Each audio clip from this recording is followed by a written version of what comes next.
Welcome to 2024, Red24.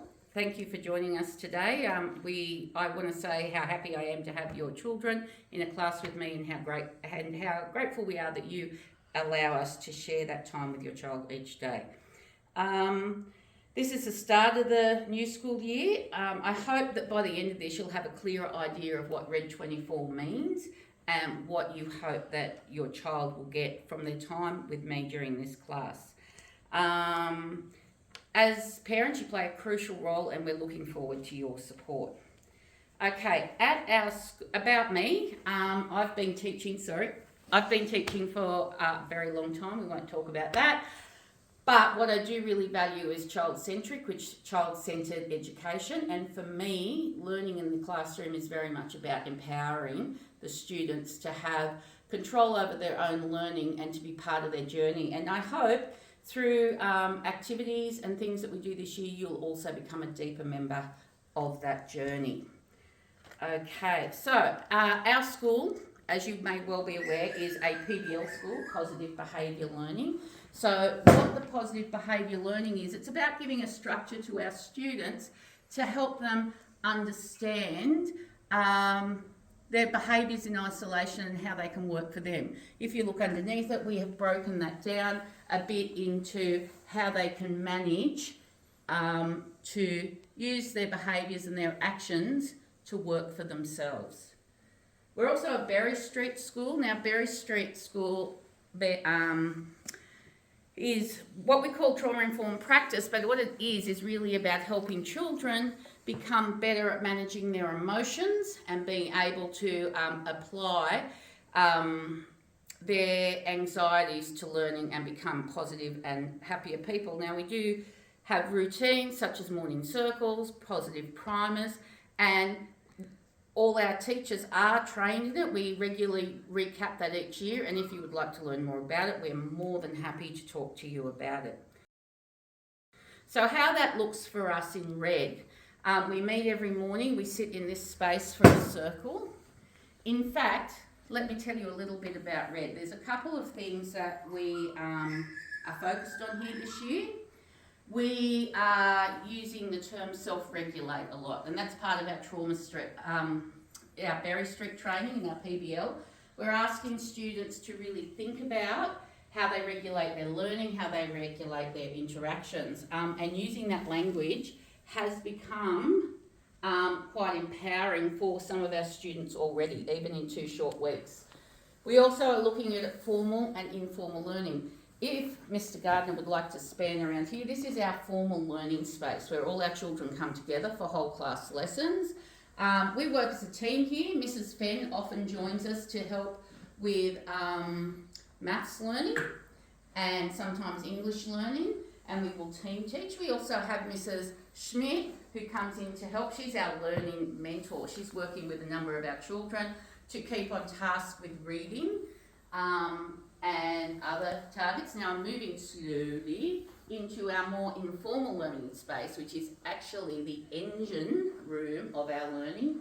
This is where all our children have individual working spaces. Now you'll see some children, if you'd like to zone in on some of the desks, Mr. Gardner, they actually have a space where they can target their own learning and put their goals. So it might be times tables, it could be how they're tracking in their reading. In fact, you will see that some of our students, if you come in here, are tracking how they're moving at the moment in their Lexia program. They are also allowed to have personal goals, such as fortnight levels, and some of our students have brought in baby photos, so they can personalise their learning space. It's a safe space for them to come every day. We have breakout areas where they can work in, so we do group work, which is about building resilience and problem solving. If we come out into this beautiful space, this is for our Year 5 students at the moment. Part of being a 4-5 class is trying to build the independence for our 5s. So they've got their own little hub in here, which they're building into a bit of a greenhouse at the moment. It's really important that students understand routines are really important, and we have very clear routines in this class. A lot of people will find that it's open and feels less structured, but the kids have ownership over where they need to be, what they need to do, and consequences, both positive and sometimes not as positive, if they're not meeting the expectations. So they work with me Monday, Tuesday, Wednesday, and they work with Mrs. Dowse Thursday, Friday, and she'll tap in with you in her video. The kids love their time with Mrs. Dowse. They get to do things in the garden, but she's also running very rigorous English programs and maths programs on Thursday and Friday. Okay, one of the things that I really do like, and I've talked about this before, is we are working as a team. Red24 is made up of myself, Mrs. Dowse, Mrs. Schmid, Mrs. Fenn, and we also have Mrs. D'Onofrio in the library. We communicate really regularly, and I'd also like to talk about communication for you guys with us, where I am always available to talk with parents. Love to talk to parents about student needs, because we know that parents who are involved with their kids and are involved with their learning progress much better. But because of routines and management, we've got some really clear guidelines on how best to get support from myself. I am off class in my executive role on Thursdays and Fridays, so I'm available on Thursday afternoons from 2:30 till from 2 till 3, and other days I can do that with a phone call to the office.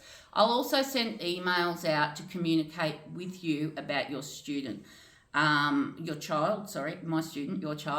If you need to talk to me, you may leave a message at the office and I can get back to you, or you may send me an email through and I'll respond to the email. And I'll do that as quickly as I can. Okie dokie. What we do need kids to have at school is headphones. It's really, really vital they have headphones. They are welcome to have their own mouse as well. You can buy those quite cheaply at Big W now with little Bluetooth ones if they want it, don't have to. But the more independent they are with their own equipment, the more responsible they become and the more invested in learning they can be. Because the first thing they don't have to ask is, Mrs. Caps, do you have headphones? Which gets old for them. They also have to be responsible for looking after it. Reading is really important. We are kicking off our home reading with some vigour next week. People often will ask, where is homework? Homework is reading and engaging with your kids' learning. We can give homework, but unless kids are reading, they're not progressing.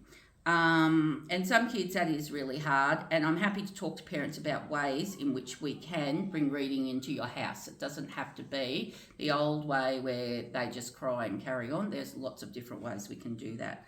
As well as that, we do have our online platforms, which is Mathletics and Lexia, and there's no limit to the amount of times kids can tap in and catch up with their learning at school and share their learning from school with you. We do pride ourselves on safety at our school, where we have very clear behaviour responses, very clear development with our staff, so that they're responding the same, like consistently. Consistently is the word I'm looking for, Mr. Gardner, to try and build confidence and security amongst our kids. We're a sun-safe school. We are all about secure learning, making sure that the work we are giving kids are going to connect with them and build their confidence. And yeah, we try and make sure we do have a very safe environment. The most important thing I'd say is that involvement at home with your kids, talking about how they went at school, talking about in a positive way what they've achieved, and celebrating the wins that students have. Again, more than happy to meet people, more than happy for you to drop in and see our school with an appointment. Yeah, I hope that that's helped answer questions.